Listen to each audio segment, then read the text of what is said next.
प्रिय साथियों, अगर आप भी परीक्षा की तैयारी कर रहे हैं और पूरी तरह आप ऑनलाइन वीडियो पर निर्भर हैं, तो थोड़ा सतर्क आप लोग को होना पड़ेगा, क्योंकि आजकल जो भी कंटेंट बन रहे हैं वो चैट जीपीटी से बनाए जा रहे हैं।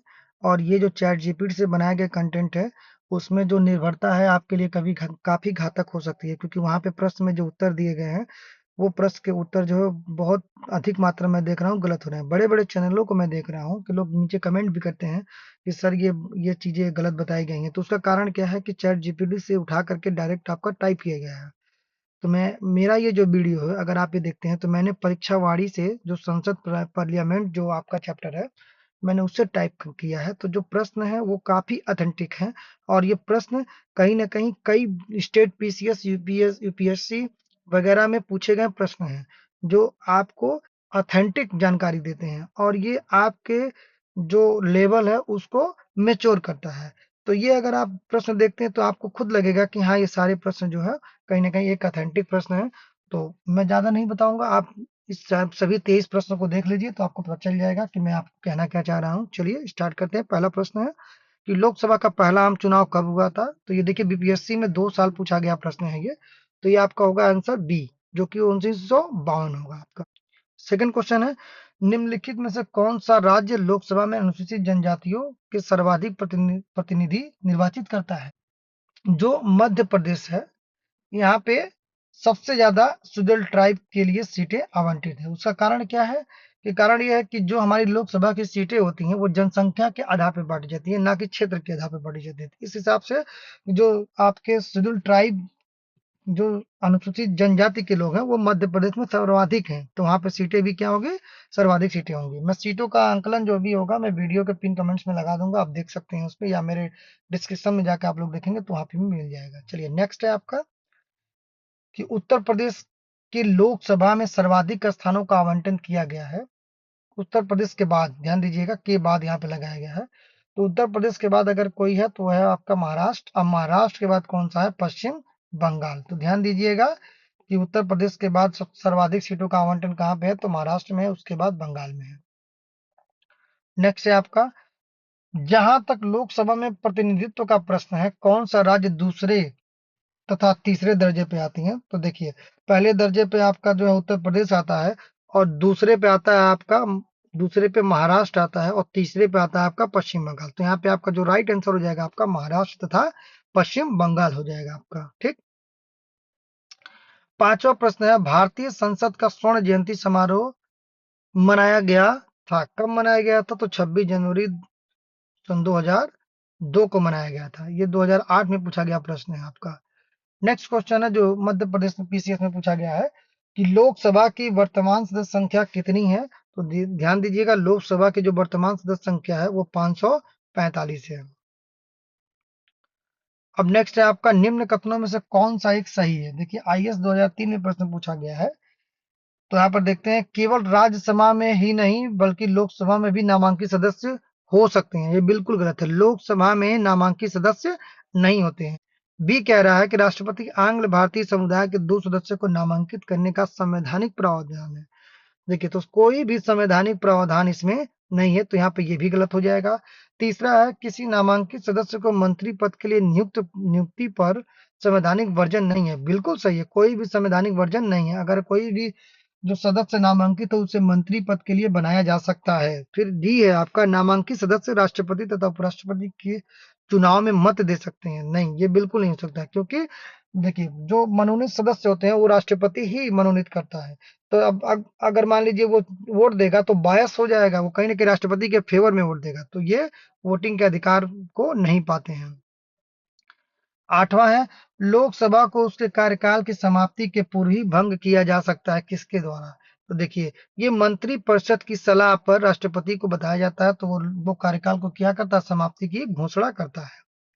नेक्स्ट है आपका, निम्न संवैधानिक संशोधन में से कौन से राज्यों से निर्वाचित होने वाले लोकसभा सदस्यों की संख्या में वृद्धि करने के से संबंधित है? तो ये बहुत इंपॉर्टेंट है आपका, 7वां और 31वां जो संविधान संशोधन है वो लोकसभा में सदस्यों की संख्या में वृद्धि करने के संबंधित है। नेक्स्ट है आपका, लोकसभा में शून्यकाल की अवधि अधिक से अधिक कितनी हो सकती है? तो वो आपकी 1 घंटे की हो सकती है। देखिए, शून्यकाल को शून्यकाल क्यों कहा जाता है? क्योंकि ये घड़ी के 00 टाइम से चालू होता है और 1 बजे तक ये चलता है, तो लगभग 1 घंटे का समय होता है और शून्यकाल जो है वो भारत की ही एक देन है। 11वां प्रश्न है आपका, भारत के किस राज्य का लोकसभा और राज्यसभा में प्रतिनिधित्व सर्वाधिक है? देखिए 2 बार प्रश्न पूछा गया है आपका, पीसीएस लेवल का प्रश्न है ये। तो सर्वाधिक जो उत्तर प्रदेश में है। लोकसभा की जो सीटें हैं वो कम से कम 80 सीटें हैं आपकी, और जो राज्यसभा की जो सीटें हैं वो आपकी हैं 31। तो ये बहुत महत्वपूर्ण है आपका। 12वां प्रश्न है, लोकसभा और राज्यसभा में गणपूर्ति जो कोरम होता है चलने के लिए, सदन को चलने के लिए कितनी होती है? तो कुल सदस्यों का कम से कम 1/10 लोगों का उपस्थित होना बिल्कुल जरूरी है। नेक्स्ट प्रश्न है आपका, लोकसभा की बैठक समाप्त की जा सकती है, कब समाप्त की जा सकती है? तो देखिए यहाँ पे थोड़ा सा प्रश्न जो है वो गलत टाइप हुआ है। यहाँ पे राष्ट्रपति के द्वारा ठीक नहीं है, यहाँ पे है आपका स्थगन, स्थगन, और यह 17वां 17वां और तीसरा विघटन। ठीक है, तो लोकसभा की बैठक की समाप्ति इन तीनों कारणों से होगा, या तो स्थगन हो जाएगा, तो 17वां हो जाएगा, तो विघटन होगा। तो उपरोक्त में से क्या होगा? सभी होगा आपका। नेक्स्ट क्वेश्चन है आपका, किस राज्य की लोकसभा में अनुसूचित जाति और अनुसूचित जनजाति के लिए आरक्षण नहीं है? देखिए, अरुणाचल प्रदेश में भी नहीं है, जम्मू कश्मीर में भी नहीं है, नागालैंड में भी नहीं है। तो यहाँ पर आंसर क्या हो जाएगा? उपयुक्त सभी राज्यों में अनुसूचित जाति और अनुसूचित जनजाति के लिए कोई भी आरक्षण नहीं है। 15वां है, निम्न क्रियाविधियों में से कौन सी ऐसी धन विधेयक को अंगीकार कर लेगी जो एक बार लोकसभा द्वारा पारित किया जा चुका हो किंतु राज्यसभा द्वारा संशोधित किया गया हो? ये देखिए, तो मैं आपको बता दूं कि जो धन विधेयक है वो लोकसभा में ही पारित किया जाता है। अगर वो पारित हो गया है तो राज्यसभा के द्वारा जो संशोधन किया गया है वो ये मानने के लिए बाध्य नहीं है। तो आंसर हमारा क्या होगा? देखिए यहाँ पे पहला दिया गया है कि यह उपयुक्त हटा के यहाँ पे है राष्ट्रपति, यह राष्ट्रपति को जाएगा। बी क्या है? लोकसभा में उपस्थित तथा मत देने वाले सदस्यों के 2/3 बहुमत से पारित करना होगा। बिल्कुल नहीं, कोई जरूरत नहीं है। अगर एक बार पारित हो गया धन विधेयक तो राज्यसभा में जाने के बाद फिर से वो पारित लोकसभा में नहीं करना पड़ेगा। दोनों सदनों का संयुक्त अधिवेशन बुलाया गया, इसकी भी कोई जरूरत नहीं है। यह पारित माना जाएगा यदि लोकसभा इसे दोबारा संशोधन को स्वीकार अथवा स्वीकार कर दे। ये पारित ही माना जाएगा, चाहे वो स्वीकार करे या ना स्वीकार करे। तो यहाँ पर हो गया आपका 16वां प्रश्न। देखिए, अच्छा देखिए, जो वित्त विधेयक होता है, धन विधेयक, वो 110 अनुच्छेद 110 के तहत ये लाया जाता है। नेक्स्ट क्या है? निम्नांकित राज्यों में अनुसूचित जनजातियों के लिए लोकसभा में स्थान आरक्षित नहीं है। कहाँ कहाँ पे लोकसभा में स्थान आरक्षित नहीं है? तो देखिए, केरल और तमिलनाडु में लोकसभा की सीटें आरक्षित नहीं है। बाकी केरल में, कर्नाटक में, तमिलनाडु तथा कर्नाटक में आपका ये सभी जगह पे हैं, लेकिन यहाँ पे केरल और तमिलनाडु में बिल्कुल नहीं है। नेक्स्ट आपका 17वां क्वेश्चन है, लोकसभा चुनाव का कोई प्रत्याशी अपनी जमानत खो देता है या जमानत जब्त हो जाता है यदि उसे प्राप्त ना हो। तो कुल वैध वैध मतों का अगर 1/6 भाग उसे प्राप्त नहीं होता है तो ये माना जाता है कि उसकी जमानत जब्त हो जाएगी। मतलब अगर मान लीजिए 66 वोट पड़े हैं तो कम से कम उसको 11 वोट पाना ही होगा, क्योंकि इसके अगर 1/6 भाग देखेंगे तो 11 वोट आ रहा है। नेक्स्ट है आपका, लोकसभा के लिए चुनाव में निर्वाचित होने के लिए किसी व्यक्ति के लिए न्यूनतम आयु सीमा क्या है? तो देखिए, किसी व्यक्ति के लिए लोकसभा में चुनने के लिए आपको 25 वर्ष की आयु होना आवश्यक है, और राज्यसभा के लिए आपका 30 वर्ष आयु होना चाहिए। ठीक, 18 वर्ष तो आपका वोट देने के लिए है। लोकसभा में आंग्ल भारतीय समुदाय से सदस्य नामांकित करने की शक्ति किसके पास है? तो ये होता है आपका आंग्ल समुदाय से भारत के राष्ट्रपति के पास होता है। लोकसभा का नेता कौन है? तो लोकसभा का नेता जो होता है वो प्रधानमंत्री होता है। संविधान के किस संशोधन ने लोकसभा के सदस्यों की संख्या 525 से बढ़ा करके 545 कर दी? तो मैंने बताया था 7वां और 31वां आप लोग याद रखिएगा, 731।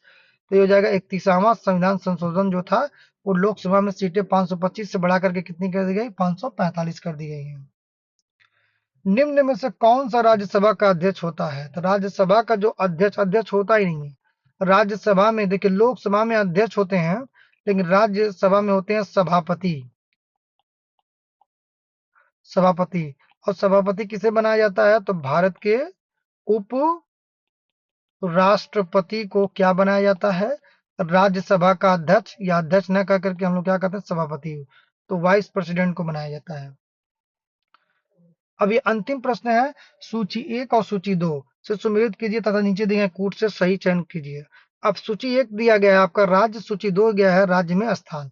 तो देखिए, अब आंध्र प्रदेश में कितनी सीटें हैं? तो 11, बिल्कुल सही है। महाराष्ट्र में 19 सीटें हैं, कर्नाटक में 12 सीटें हैं, पश्चिम बंगाल में 16। तो यहाँ पर देखिए सीधा सीधा आपका ये मिलान, आपका कूट भरा गया है। तो इसका आंसर होगा ए का पहला, बी का दूसरा, सी का तीसरा और डी का चौथा। तो यही हमारा राइट आंसर हो जाएगा आपका। तो आशा करता हूँ कि जो भी प्रश्न मैं यहाँ पे लेकर आया हूँ, आपको ये प्रश्न पसंद आए होंगे, और कमेंट करके बताइए कि आपने कितने प्रश्न इसको अटेम्प्ट किया है, आपके कितने नंबर आ रहे हैं। और मैं आशा करता हूँ कि अगर आप मेरे चैनल से आप जुड़े रहेंगे, तो आपको बेहतरीन तैयारी दिया जाएगा एक ऑथेंटिक बुक के द्वारा। तो अगर आपको पसंद आया है तो प्लीज़ हमारे चैनल को क्या कर लीजिए, लाइक कर लीजिए और सब्सक्राइब कर लीजिए। बहुत बहुत धन्यवाद आपका।